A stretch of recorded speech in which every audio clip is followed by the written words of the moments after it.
Et pour cette première partie d'émission, nous avons le plaisir de recevoir David Charlet, le président de l'Anacofi. Bonjour David Charlet. Bonjour. Bienvenue sur le plateau de Smart Patrimoine. Ça y est, c'est la rentrée, c'est le premier week-end de rentrée et une rentrée qui a débuté donc avec l'université d'été de l'Anacofi. On va peut-être commencer par là. Quelle était l'ambiance de cette journée ouverte au public et de cette université d'été qui dure sur une dizaine de jours? L'ambiance d'une université d'été, normalement, elle est plutôt sympathique. Donc, Ça sent encore un peu la fin de l'été. Oui, c'est ça. C'est exactement ce qu'on cherche à produire et à provoquer. C'est un échange qui soit entre les vacances et puis la véritable reprise. Donc, l'université d'été, elle s'étale sur plusieurs jours, ce qui fait qu'on va vraiment mordre dans la période reprise. Mais la journée publique, elle était encore vraiment dans ce moment intercalaire. Donc, l'ambiance, elle était plutôt bonne.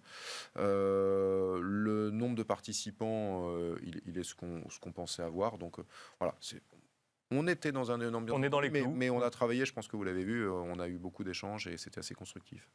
Et alors, cette université d'été, c'est aussi le moment de faire, non pas un bilan, mais en tout cas de se poser un petit peu les questions des grands enjeux des métiers du conseil financier pour cette rentrée 2021, donc pour cette fin d'année 2021, mais aussi pour cette année 2022 qui arrive. Pas mal d'enjeux, hein. On parle de relance économique, on parle de réformes qui vont arriver. Il y a des thématiques spécifiques, notamment l'ISR, on en parlera. Quels sont les grands enjeux que vous avez identifiés, vous, pour commencer cette rentrée 2021? Un grand enjeu, quand même, pour toutes les organisations professionnelles, c'est la réforme du courtage. Hein. Nos métiers sont des métiers qui font du courtage, qui font du conseil, enfin, plusieurs choses, mais la réforme du courtage, c'est quelque chose de majeur en France. Ça va toucher d'à peu près 35 000 entreprises. Donc voté avant l'été et qui entrera en vigueur avant l'été, entrée en vigueur début 2022, enfin en avril, mais ceci dit, 6 ou 7 mois pour s'organiser, c'est pas beaucoup. Hein.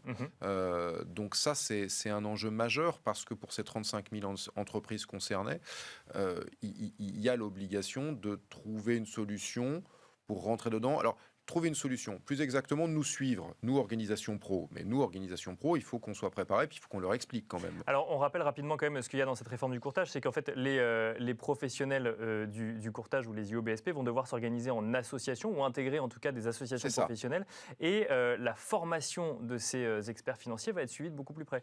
Oui, alors on était déjà dans un système dit de co-régulation, terme qui veut dire qu'on n'a pas de système ordinal parce qu'il y a un régulateur central qui a la main, mais il délègue à des associations professionnelles sur les professions qui touchaient à la finance chez nous.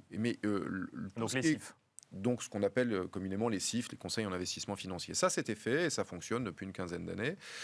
Et c'est un système que certains comparent à un système ordinal, ce qui est recomposé avec l'AMF. Là, en fait, ce que l'on fait, c'est que toutes les entreprises qui étaient dans le monde du courtage, et donc courtage-conseil, parce que je rappelle qu'en droit français, le courtage implique le conseil, en matière de bancaire, les IOBSP, et puis en matière d'assurance, vont rentrer dans un schéma qui n'est pas tout à fait celui-là, mais qui implique, enfin qui oblige à l'adhésion à une association professionnelle qui va les aider, c'est l'idée, qui va les accompagner, mais qui va aussi surveiller, qui respecte un certain nombre d'éléments qui sont obligatoires pour ces professions, au titre de loi qui était déjà en vigueur. Voilà, donc ça, on va déverser dans nos associations aujourd'hui, à peu près sur ces 35 000, 7, 8, peut-être 9 000 entreprises sont déjà dans des associations capables de faire une grande partie de cette prestation. Les autres doivent nous rejoindre, mais grande partie de ces prestations, parce que nos associations n'avaient pas encore reçu mission de faire certains des éléments qu'on va nous imposer. Et c'est là que je dis, on n'aura que 7 mois pour se préparer, et puis après, ils vont commencer à tous se déverser.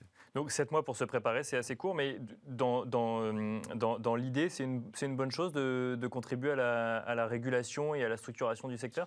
Nous, on l'a vu sur l'Anacofi CIF, sur la partie CIF, on dit que c'est une bonne chose. Ça fait 15 ans qu'on le fait. On l'a fait, alors cette fois-ci en relation avec l'AMF, là où de l'autre côté, ce sera en relation avec la CPR. Ce que l'on a vu, c'est on est passé d'une notoriété métier quasi inexistante à une notoriété métier qui est réelle. D'ailleurs, on est là. Hein, voilà. Bien sûr. Donc, et on a des relais.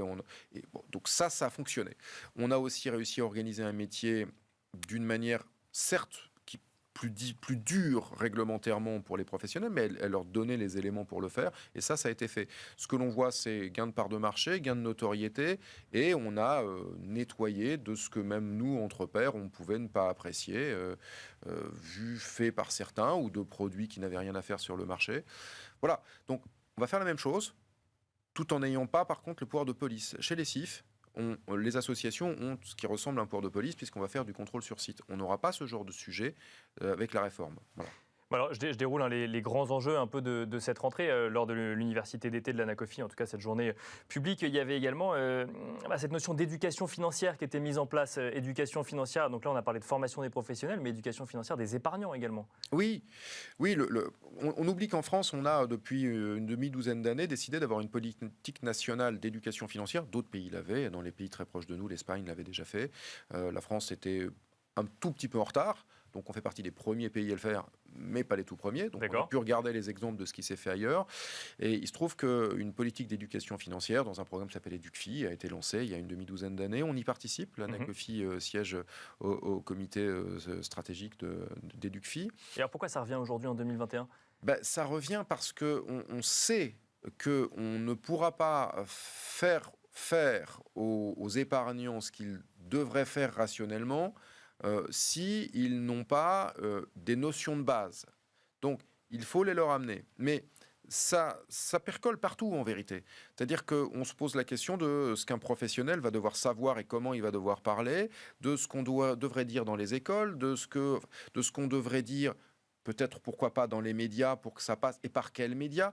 Donc tout ça est aujourd'hui, après ce qu'on a vu sur le Covid, on sait qu'on doit absolument, et ce sera l'objet de vos discussions après, dans la deuxième partie, il faut absolument que les gens comprennent que les placements sans risque, cours, etc., liquides, c'est pas techniquement possible. C'est ça, c'est ce que vous dites, ce qu'ils devraient faire rationnellement, c'est ça, voilà, c'est comprendre que... Ça, par exemple, c'est pas techniquement possible. Donc, il faut qu'ils puissent comprendre ce dont on va leur parler, parce que sinon, ça va être compliqué. Sinon, ça ne va ne reposer que sur nous. C'est-à-dire que nous, les conseillers, mais nous, on ne peut pas faire tout le job. Nous, on peut, pendant un temps, pendant que les gens s'acculturent, on peut faire le job d'amener, d'expliquer, de prendre nos responsabilités. Mais il y a un moment, il faudra que cette population ait un peu progressé pour que, en masse, ça fonctionne. Donc il existe des produits qui offrent parfois du rendement mais avec un peu plus de risque. Et là, en fait, vous nous parlez des fonds en euros finalement qui avant amenaient du rendement et du risque, qui aujourd'hui rapportent plus grand chose. Et en fait, ou du livret A ou de produits ça, ou comme ça, juste laisser l'argent sur leur compte. Ou laisser l'argent sur attention, un compte courant. Oui, puisqu'il y a eu en plus une épargne accumulée énorme aujourd'hui sur des dépôts à vue, sur des comptes à vue ou sur des livrets A. Tout à fait. Oui. Ce qui est trompeur, c'est que quand on parle d'éducation financière, on a l'impression qu'on parle que de produits de placement et de financement. On parle aussi d'immobilier, on parle de tout. L'éducation financière, c'est, en fait, on aurait dû dire éducation patrimoniale. Je m'étais battu pour qu'on change un peu le terme. Parce que ça va plus loin. Dans le programme, il y a le simple fait d'apprendre à gérer un budget. Un budget de maison, de ménage. Voilà.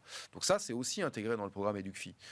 Donc il faut absolument que les gens finissent par acquérir. Et encore une fois, le programme s'est donné 30 ans. Si ce n'est que là, on a besoin d'un accélérateur. Là, il faut qu'on aille un poil plus vite. Septembre 2021, reprise économique, objectif de revenir à un niveau d'avant-pandémie au premier trimestre 2022, c'est demain. Et donc, on comprend qu'il y a besoin de financer cette reprise, et notamment via l'épargne des Français. Exactement. Et là encore, vous en discuterez après, mais c'est un absolu besoin et il faut accélérer la capacité des gens à comprendre. Voilà, donc le ministère et la Banque de France mettent le paquet là-dessus. Nous, il se trouve qu'on est impliqués à l'intérieur du programme. Donc évidemment, on a mis ça à l'ordre du jour parce qu'eux-mêmes accélèrent. Et donc nous, on accélère avec. Et puis on est en train d'apprendre, et c'était un des objets de ce qu'on présentait dans les conférences, nous, on apprend à faire ce job parce que notre métier d'origine, à nous, dans une fédération professionnelle, c'est d'apprendre à parler aux professionnels et aux professionnels seulement. Bien sûr. Or là, nous, il faut qu'on apprenne aussi à adresser le particulier, à adresser leurs propres clients. Et on a réussi à peu près à apprendre à faire certaines petites choses, parler via vous, les médias, à faire des contenus qui sont simplifiés par rapport à ceux qu'on donne à nos membres et qu'on va essayer de mettre sur des sites. Oui, il faut leur parler avec leurs mots à eux, il faut comprendre leurs enjeux. Effectivement, voilà, on s'est adressé aux écoles et aux universités pour essayer de faire passer des choses par là. On s'est mis à produire des émissions. On essaye plein de petites choses. Ceci dit, on est aussi conscient qu'une fédération professionnelle, ça ne pourra pas faire votre travail, ça ne pourra pas faire le boulot de l'éducation nationale.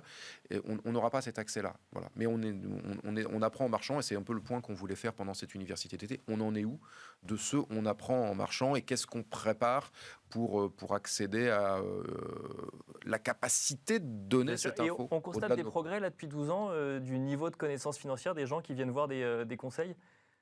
Oui et non. Oui, Alors, ça dépend sur quoi. ça Oui. dépend sur quoi et ça Non, dépend peut-être de l'intérêt effectivement des gens qu'on a en face de soi. Mais C'est vrai, mais surtout, nous, on est venu nous chercher aussi dans le programme parce que nous représentions des professionnels qui, d'une certaine manière, concourent à l'éducation financière de leurs propres clients bien sûr, et ont déjà des clients qui ont un niveau un peu supérieur à la moyenne. Donc, pour nos clients, j'aurais tendance à dire que leur culture financière est forcément un peu meilleure, alors même que ce sont des gens qui sont venus chercher un conseiller en disant bien sûr. je me repose sur vous. Ben, paradoxalement, avec les échanges que ça crée, ils sont peut-être un peu meilleurs que les autres. Et donc, on est aussi venu pour amener des idées et dire comment nous on fait dans ce programme. Une autre thématique qui n'est pas forcément propre du coup à la gestion de patrimoine, mais même à la finance de manière générale, c'est l'ISR, l'ESG. Est-ce qu'on peut s'en passer aujourd'hui? Qu'est-ce que vous avez ressenti, vous, à l'université d'été de l'Anacofi, dans les échanges que vous aviez avec les différentes personnes? Bah, moi-même, j'ai été surpris, c'est-à-dire qu'on avait bâti une table dédiée à ça, donc un atelier dédié à ça, et Bien puis sûr. en fait, on a vu apparaître le SG un peu partout. Donc on voit Dans là, toutes les tables rondes, dans toutes les prises ouais, de parole, du pratiquement coup, on partout. parlait de ESG. Vous avez pu voir ça quand vous avez parlé et que vous avez interviewé certains de nos cadres. Effectivement. Le Ouais. SG revient. Il revient partout. Il revient sur l'éducation financière. Il revient dès qu'on commence à parler d'immobilier. Il revient dès qu'on commence à parler des entreprises elles-mêmes. Bien sûr. Il apparaît maintenant absolument partout, avec des questions très pratiques qui se posent. Comment on va faire? C'est quoi le G? C'est quoi le S? Le monde aurait- E est très identifié, Tout le effectivement. monde C'est a peut-être le répondu S à et ce le que G. Ouais. Ah, bon, le E, c'est arrêter de carboner. En gros, ça s'est fini comme ça. Est-ce que ça devait se finir comme ça? D'ailleurs, c'est aussi une question. Mais c'est en tout cas la réponse. Un truc qui est facilement quantifiable. Le S et le G, moins. Donc on est là-dessus. Mais en tout cas, ça revient absolument dans toutes les tables. À un moment, ça réapparaît. Et du coup, quand on dit que ce n'est plus une mode, oui, c'est vrai. Ça ne peut pas être une mode quand en fait ça arrive de partout. Oui, c'est une tendance. C'est une vraie tendance, mais aujourd'hui. ça devient même du réglementaire. C'est-à-dire Ouais. que nous, on sait que là, dans les semaines, dans les mois à venir, selon les statuts qu'on nos membres, ils vont avoir des contraintes en termes de transparence ESG, d'action ESG. Ce sont des contraintes. Et ça, on le retrouve vis-à-vis de la demande des épargnants, par exemple? Non. Non, pas encore aujourd'hui. Alors, oui et non. Petite étude qui avait été faite de façon pan-européenne, novembre 2019. Après, il y a eu le Covid, malheureusement, mais notre fédération européenne, à l'époque où je la présidais encore, on avait voulu sortir une étude et on avait sorti une étude chiffre novembre 2019. Ça donnait la chose suivante pour la France. 2% des clients demandaient D'accord. de l'ESG en frontal. Pouvait arriver dans un cabinet, étaient tout à fait susceptibles de demander Donc ce avec type une de vraie volonté produit. d'investir Donc, dans l'ISR. bien sûr. ça n'est rien par rapport à la Ouais, vague complètement. que nous Ouais. avons, nous, dans nos Alors médias. qu'on a l'impression que les métiers, justement, et même ceux qui proposent des produits Oui. financiers, se mettent, eux, à faire Oui, de mais- l'ESG tous. Oui, mais une fois qu'on leur avait expliqué ou proposé en leur expliquant ce que c'était, le taux d'acceptation et d'intérêt bondissait à 80%. D'accord. Et donc, Ok. c'est là que le sujet éducation financière apparaît. C'est pour l'instant, la population a entendu que ça existait, mais toute seule, elle ne s'est pas éduquée. En revanche, dès lors que vous lui mettez un intermédiaire, conseiller comme nous, mais j'allais dire même un humain dans une banque, dans une compagnie d'assurance, qui va commencer à lui en parler, le taux d'acceptation, c'est pas 2, c'est 80. C'est-à-dire, dans 80% des cas, il va dire eh bien, je veux bien que vous me proposiez, dans ce que vous allez me proposer, une solution qui permettra d'investir dans le ESG. Après, je n'ai pas dit ISR, j'ai dit ESG. Bien La question sûr, bien sûr. qu'on a posée de façon pan-européenne, c'était ESG, l'ISR, c'est français. Pour conclure très rapidement, David Charlet, et pour faire le lien avec la deuxième partie, le label Relance auquel l'Anacofi est associé. Oui, bah là aussi, on est associé au plan de relance et on est signataire de la charte du label Relance. Qu'est-ce que c'est que ça? C'est un label qui labellise des fonds. Bien sûr. Il doit y avoir une dimension ESG aussi. Ces fonds vont principalement amener de l'argent dans des entreprises françaises en capital. On a une fenêtre de tir, parce que si de mémoire ça se ferme en 2023, il s'agit vraiment d'accompagner le plan de relance et que les gens puissent avoir une proposition de fonds labellisés. Et on leur dit donc, le message est très simple, c'est si vous investissez dans ces fonds, on vous garantit que l'argent va arriver principalement dans des entreprises françaises qui ont besoin de capital suite à la crise ou dans le cadre de la crise. Donc ce label, il existe. On ne peut pas dire qu'il prend ses marques parce qu'il existe déjà depuis quelques temps, mais c'est un label de crise. Et le seul petit hic, si je puis dire, c'est qu'on a encore un petit peu trop de fonds retail, donc retail pour monsieur et madame tout le monde. Bien sûr, de grand public. Oui. Voilà, et donc on n'a pas non plus le fléchage dans certains outils pour identifier qu'ils ont ce label. Or, nous, on s'est engagé en tant que professionnel à qualité égale d'un fonds et à intérêt pour le client égal pour un client, un épargnant, un investisseur, à proposer le fonds qu'on avait vu, et puis un fonds qui est labellisé. Voilà. Donc, notre petit X, si je puis dire là-dessus, c'est ça. C'est que la tuyauterie ne suit pas très très bien. C'est pas le ministère qui est en défaut, c'est pas le label lui-même, c'est pas nos professionnels qu'on essaye d'informer petit à petit dans des commissions, des conseils, des conférences et même dans leur formation obligatoire. Mais la tuyauterie coince un peu. Ceci dit, après, ce sera au ministère de nous dire s'ils ont récupéré assez de milliards oui. par rapport à Mais on leurs comprend bien objectifs. effectivement le rôle du conseil financier dans le fléchage finalement vers ces fonds et donc dans le financement de la reprise économique. Merci beaucoup David Charlet, Merci à président vous. de l'Anacofi, d'avoir répondu à nos questions. Et quant à nous, on se retrouve tout de suite dans Enjeu patrimoine, justement pour parler des placements pour la rentrée, mais aussi pour la relance.